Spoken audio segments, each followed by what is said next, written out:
السلام علیکم دوستو، آج ہم بات کریں گے میں اس کو ٹیسٹ کیس کہوں گا۔ ایک پاکستان میں مبلغ ہے، یوٹیوب مبلغ، یوٹیوب ایسے نہیں، یوٹیوب، اس کا نام ہے محمد علی مرزا، جس کا تعلق جیلم سے ہے، اور اس نے جیلم میں ایک چھوٹی سی جگہ پہ ایک اکیڈمی کے نام پہ درس و تدریس کا سلسلہ شروع کیا ہے۔ میں نے اس کو ٹیسٹ کیس کیوں کہا ہے؟ کیونکہ یہ صاحب جو ہے، یہ آج کل حکومت کے قابو میں آیا ہوا ہے، اور اس کے اوپر کیس چل رہے ہیں، اس کے اوپر FIR درج ہے۔ تو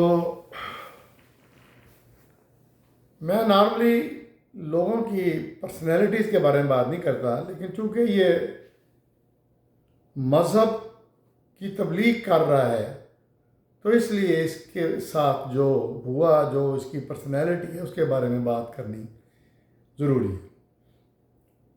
یہ بیسیکلی اس نے انجینئرنگ یونیورسٹی سے ایک انجینئرنگ کی تعلیم لی، میرا خیال اس نے گریجویٹ کیا BSc۔ پھر اس کو اللہ نے ہدایت دی، اور اس نے خود ہی ریسرچ کی، قرآن سے، احادیث سے، سنتوں سے، کچھ ماڈل، کچھ لوگوں سے، جیسے گاندھی، جیسے ڈاکٹر اسرار، اسی طرح دوسرے مذہبی لوگوں سے خود ہی لرن کیا۔ اس نے کسی نہ مدرسے میں تعلیم حاصل کی، نہ کسی کالج یونیورسٹی میں جہاں پہ دین پڑھایا جائے وہاں سے کی۔ پاکستان میں دو قسم کے مذہبی لوگ ہوتے ہیں، ایک وہ جو کہ مدرسوں میں جا کے پڑھتے ہیں، درس نظامی، جو کہ انگریز نے کریٹ کیا تھا 1857 میں، اور دوسرے وہ لوگ جو تعلیم لیتے ہیں دین کی یونیورسٹیز میں، کالجز میں، مذہبی یونیورسٹیز میں۔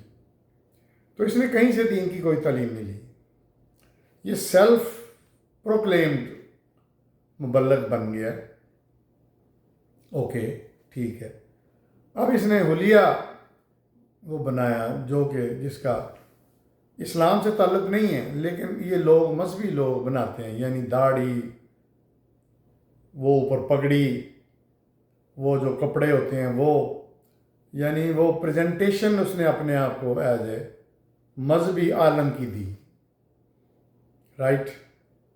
اچھا، اب اس نے کوئی کہیں پہ بھی نہ کبھی جمعے کی نماز میں کوئی درس تعلیم دیا، جس طرح ڈاکٹر اسرار قرآن کا دیتے تھے لارنس گارڈن کی مسجد میں، نہ اس نے کہیں اور پڑھایا جو کہ مدرسے ہوتے ہیں جہاں پہ ٹریڈیشنل مولوی پڑھاتے ہیں۔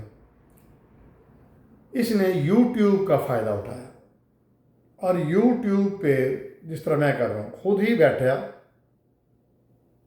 کرسی کے سامنے، مائک کے سامنے، کیمراز کے سامنے، اور اپنی فی الحدیث نے تبلیغ شروع کر دی۔ اچھا، یہ دیکھتے ہی دیکھتے بہت ہی پاپولر ہو گیا، یہ مجھے پتہ چلا میڈیا سے، بہت پاپولر ہو گیا۔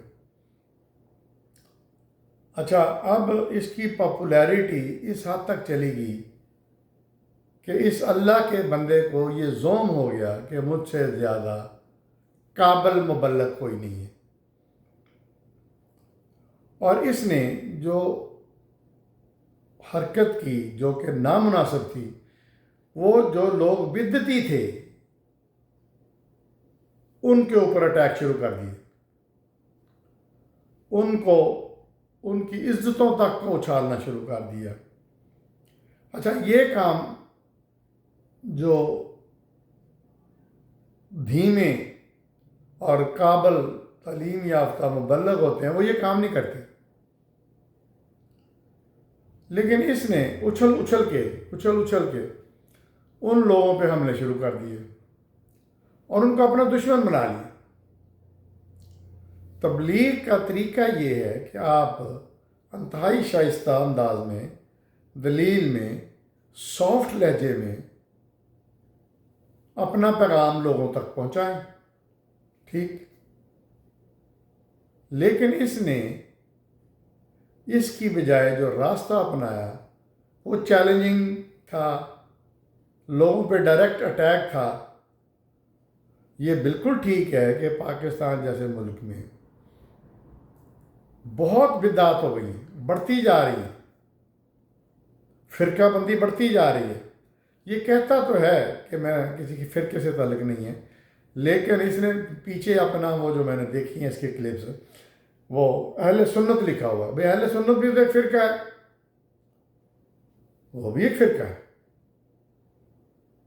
تو اس طرح اس بندے نے، اللہ کے بندے نے محنت بھی کی، لیکن اس کا جو سٹائل تھا، تبلیغ کا طریقہ کار تھا، وہ بہت ہی غیر مناسب تھا۔ تمہیں ایک چیز کا پتہ ہے قرآن سنت کا، تو تم انتہائی شائستہ طریقے سے، دلیل سے، آرام سے اپنی پیغام دوسروں تک پہنچاؤ۔ تم اچھل کے لوگوں کے اوپر کیوں اٹیک کر رہے ہو؟ ان لوگوں کو جو بدعتی ہیں، ان کو اپنا کام کرنے دو، لوگ خود ہی جج کر لیں گے، تم اپنا پیغام پہنچاؤ۔ تو اس لیے اب ہوا یہ کہ اب لاسٹلی فائنلی یہ پولیس کے قابو آ گیا، حکومت کے قابو آ گیا۔ اس کے اوپر ایک ادارہ بنایا تھا ایوب نے، اسلامی نظریاتی کونسل۔